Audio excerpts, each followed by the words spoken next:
The world-famous Broadway musical Hamilton has just come out on Disney+. And in honor of that, today, I'm going to be showing you around 10 must-visit Hamilton-inspired destinations in New York City. Make sure to watch till the end. I'm putting all the details down below in the description. Let's go. The Morris-Jumel mansion is the oldest house in Manhattan, built in 1765. It was actually occupied by George Washington in 1776 during the beginning of the American Revolution because of its height and ability to see troop movements. Now, Alexander Hamilton did spend some time inside, and ironically enough, Aaron Burr at one point even lived here. For fans of the musical, Lin-Manuel Miranda actually spent some time in Aaron Burr's old bedroom writing parts of Hamilton.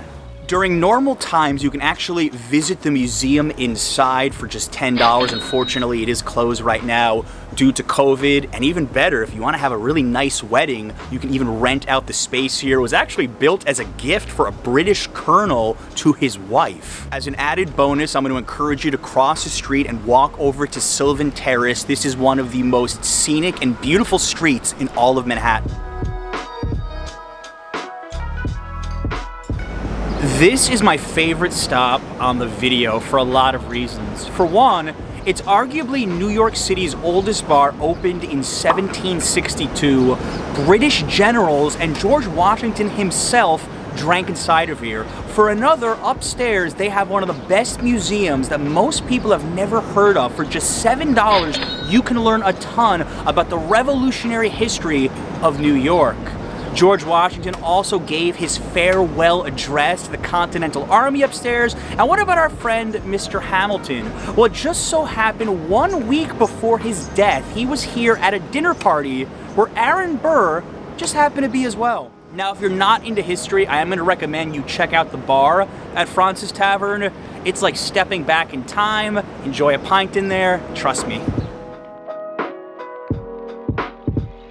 We're on the northern end of St. Nicholas Park in Harlem, and this two-story federal home is the only house that Alexander Hamilton ever owned in New York City. And the construction was completed in 1802, just 2 years before his death. Now it's run by the National Park Service. Admission is actually free to get inside, but due to COVID, it's currently closed. Now, because of the musical, the popularity of visiting this site has actually skyrocketed. In fact, the Parks Department has put $15 million into the restoration of Hamilton Grange. You can go inside, there's a lot of reproductions, but there's also a lot of original artifacts from when Hamilton actually lived here, so I do encourage you to go visit. Fun fact, this house was actually moved 2 different times. The original location was actually 2 blocks north. Think about it, Alexander Hamilton walked right out that door before.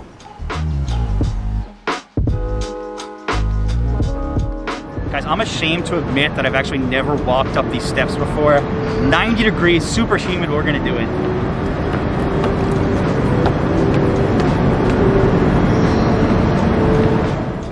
We're here on Wall Street, and Federal Hall is where George Washington took the oath as the first president of the United States. Now it's run by the National Park Service, and it's a museum. It's here. The Levy Weeks case, which was also co-defended by none other than Aaron Burr, who talked about it in my favorite song from the musical, Nonstop. Is innocent. Call your first witness. That's all you had to say. Okay, one more thing. Why do you assume you're the smartest in the room?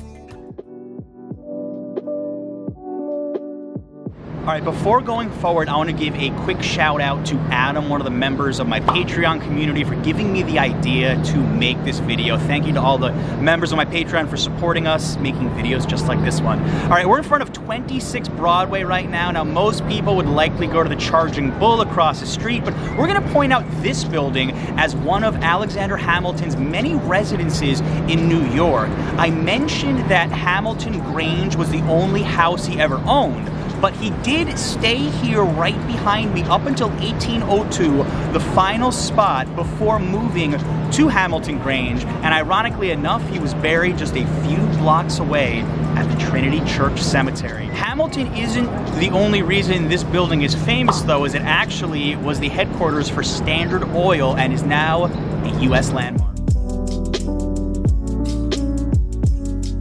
We're in Morningside Heights on the campus of Columbia University. Now, Alexander Hamilton attended King's College, which was located downtown near Trinity Church and later became Columbia. This is where Hamilton would have went to school if he was actually matriculating in 2020, and the statue behind me was made in Hamilton's honor in 1908 in front of Hamilton Hall.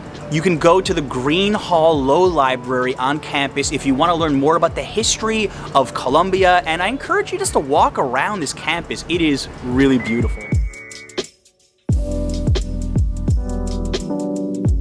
We are here at 57 Maiden Lane, and if you're enjoying this video, make sure to hit that like button below so YouTube knows to recommend it to others.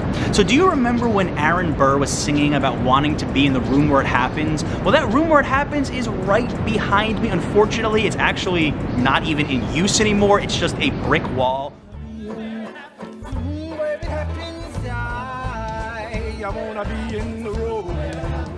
All that's left is a plaque commemorating Thomas Jefferson's former residence here in 1790, and Aaron Burr so badly wanted to be at the famous dinner with Alexander Hamilton as well as James Madison and Jefferson, where they eventually came up with a compromise of 1790, which led to the U.S. Capitol being moved to the District of Columbia. And it's just so amazing to think about how much of the United States was formed right here in New York City, all surrounding the very famous. We're standing in front of Trinity Church's cemetery, which unfortunately is closed to the public right now due to COVID, but over my shoulder you can see the final resting place of Alexander Hamilton, and he died July 12th, 1804. He was just 47 years old, and he is one of the most famous, if not the most famous resident of this cemetery. But his wife Elizabeth, his son Philip, also buried nearby, and normally it is free to walk around and check out